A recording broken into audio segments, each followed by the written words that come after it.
Let's look at the next question. I have a chart on a worksheet, and when I print it, it always shows up as part of the worksheet. How do I make the chart fill the whole page when I print it? If you click off of the chart and then go to print the page, let's just use print preview, what you see is both the table and the chart as part of the same page. What if you want the chart to fill the page?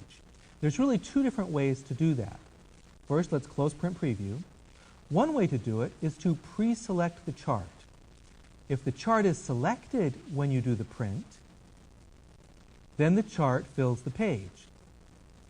If the chart is not selected when you do the print, then you see it embedded as part of the worksheet. That gives you a lot of flexibility in terms of how you display the chart.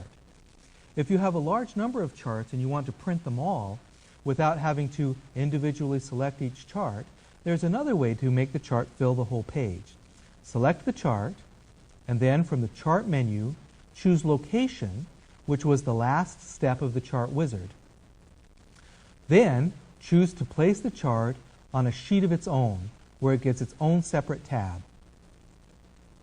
If you do that, then the chart automatically fills the whole page, and when you print it, it will fill the whole page just the same as if you had selected it. Notice that when you create it as a separate page, Excel does the scaling a little bit differently, so you get a little different look than if you simply select the chart and print it from there. Charts are great. They're a way to take cold, hard numbers and turn them into vivid images that you can immediately grasp. And the best part is that Excel makes charting so easy to do. It's fun. We've covered a lot of topics today. Excel has so many features that it always seems like I'm just barely scratching the surface. But this is enough to get you started. Go back, review the materials, try it out on your own with sample data, try it out with real data. But be careful. You don't want to become an Excelaholic too.